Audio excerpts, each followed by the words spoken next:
Hey, it's Soleil, and this is episode 4 of Red Pill, Orange Pill Investor.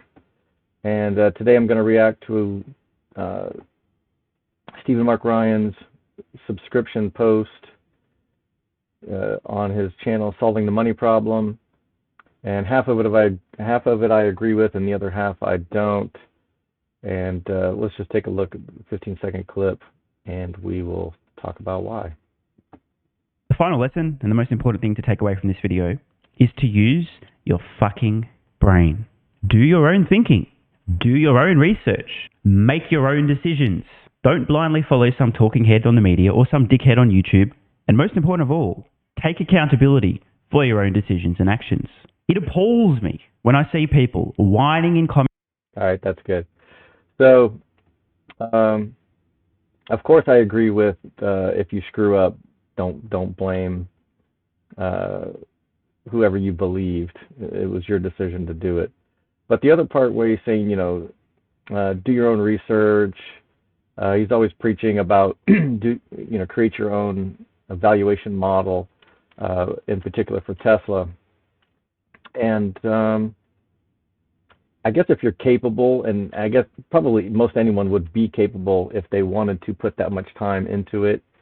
But I think there's a certain economy that you have to live your life by, and it's more economical for me to just find people that I find intelligent and are think about things the way that I think about them. And if they seem competent and intelligent, I'm just going to outsource my research to that person. I've actually been doing the opposite in the medical field recently. I've been doing a hell of a lot of my own research. But just in general, if you've got a medical symptom, you're probably going to go talk to your doctor. And I kind of feel the same way about Tesla. An extremely intelligent friend of mine put me onto Tesla, and actually even before that, they put me onto Bitcoin. And they had just done all the research. They had put in hundreds of hours. They had read about it. They had watched things. They could explain how Bitcoin works before most of these people were onto it. And he's the same way with Tesla. Before I ever really saw SMR's channel, this guy would always talk about how Tesla's leading this and leading that, and nobody's going to catch up. And he actually, even owned a Tesla, so he had firsthand knowledge of how good the product was. So, of course, I did a little bit of my own due diligence, just almost kind of like a sniff check, just to make sure that what I was being told checks out, and it did. So, I only have two assets in my portfolio. It's Bitcoin and Tesla, and I'm happy enough with, Stephen Mark Ryan's valuation model. I don't need to do my own.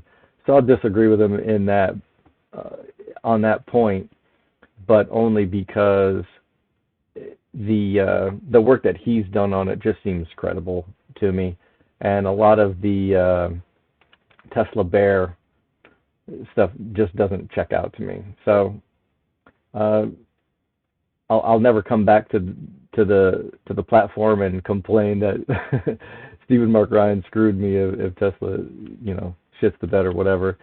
But I've spent my time researching lots of other things that have benefited me, in my opinion, way more than repeating the work that he's already done with this valuation model. So I'm happy not doing it and just piggybacking off of his work as far as that's concerned. And to be fair, I've been a I've been a Solving the Money Problem fanboy for quite a while. Maybe not as big of a fanboy as he is of Tesla himself, but yeah, I agree with almost everything he posts. But I do look for little things here and there that I can disagree with, and hopefully make an entertaining video about. And specifically, let's just talk about Tesla, because I also take issue with things that he says when he says you can't time the market. And I've read Trade the Trader, and I've got a few other books on my TBR, but and I've watched tons of videos, and I think I have a good handle for when I'm watching someone who's kind of a hack, or whether I'm watching someone who at least fits my style. And I would probably recommend, actually I couldn't find them anymore, but Tasty Trade had a bunch of old videos where they were just publishing their research. They were back testing things, and that's an amazing resource.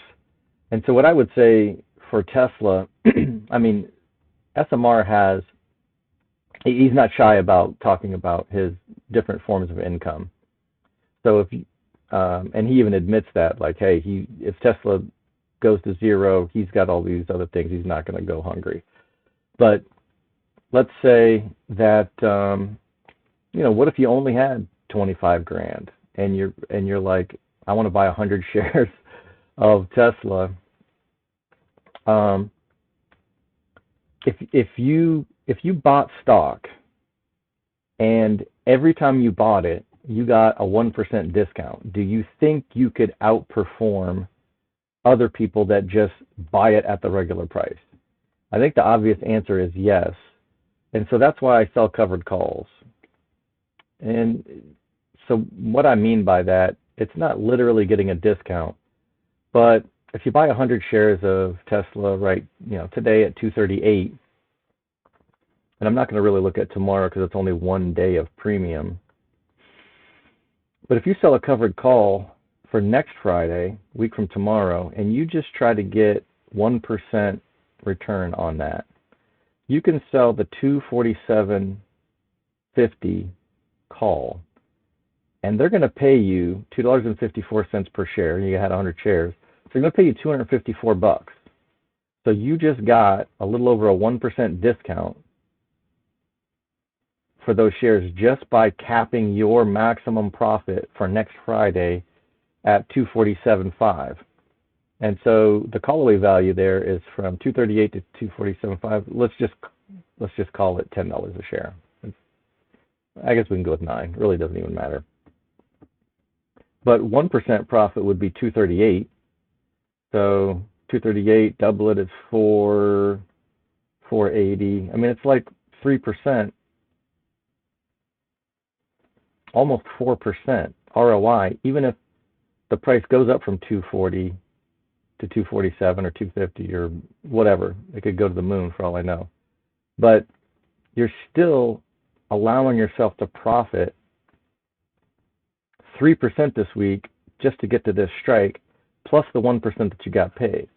So really it would have to go over 250 for you to even, quote unquote, lose money, which you wouldn't even lose money if it went to 255. You would just have to, you'd have to sell off those shares at the strike that you picked. So the point is,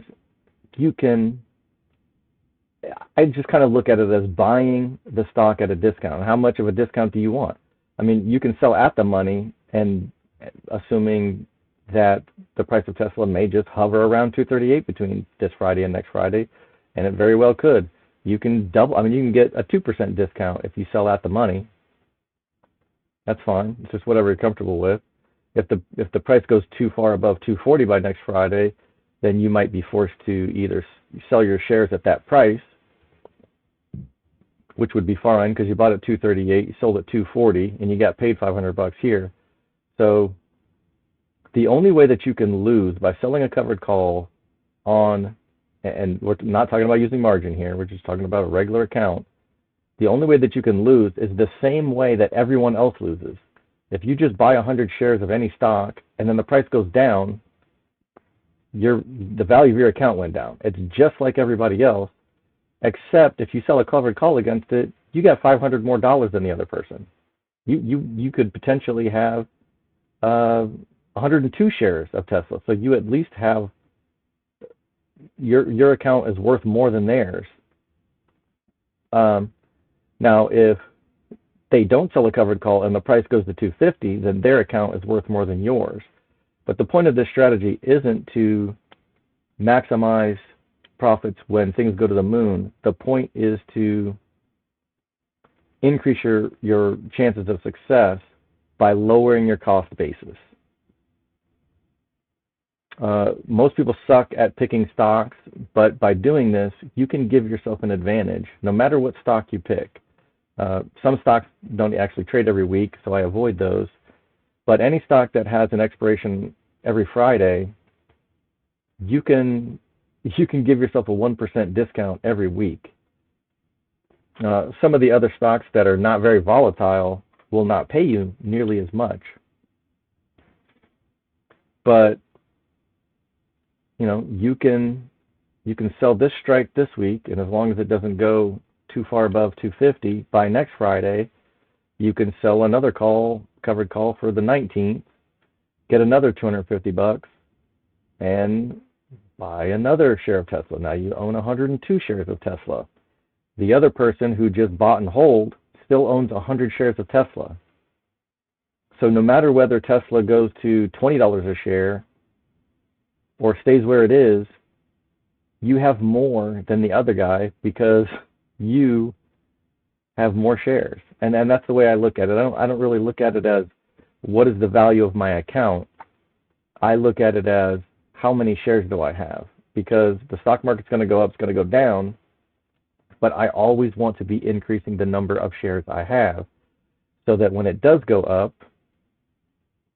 I gain more, and when it goes down, I still have more shares than I would have if I had done nothing. It's, he likes to talk about it's a fool's errand, to try to time the market.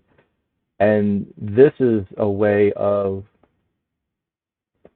it's a structured way of timing the market for me. It's not like, hey, I think I know the price is going to go to 247.50. It's just that, the delta is around 0.28. So that's roughly decent. I'll usually go anywhere from 0.2 to 0.3. I mean, so any of this stuff is reasonable for me. If I've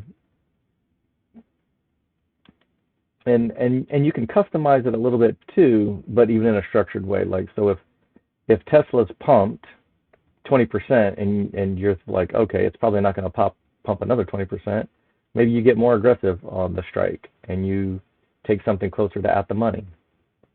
If Tesla's down and you're worried about it bouncing back up, I mean, you can go all the way up here to like a 90%, and this is only like 1/3%, but it just doesn't matter. You're still giving yourself a little bit of a discount, and you're still letting the price go up from 238 to 257.50 in the event that it pumps. Now, the only caveat is, so when something has 52 expirations a year, what I have started doing over the last 6 months, and it's just luck of the draw, and so far it hasn't worked out all of that well. But what I don't like is holding a covered call over an earnings week. And Tesla has another earnings call. I think it's in January, maybe the 20th or 24th, something like that, after the close. But that week I will take off my covered call position at least by the day of earnings. And the reason for that is if my thesis for investing in Tesla is that more often than not, the price of Tesla is going to go up, when is it going to go up the most? And Tasty Trade refers to events like earnings calls as binary events. Everyone knows they're going to happen, and there's anticipation. Sometimes the earnings call is a disappointment, and the price crashes. But by not having a covered call 4 weeks out of the year just means you're only going to get this premium 48 times instead of 52. I don't think it's too much to sacrifice in order to potentially get, if Tesla gaps up 20% after an amazing earnings surprise, which, Tesla could gap up, have those gap ups on other days of the year. It doesn't have to be earnings.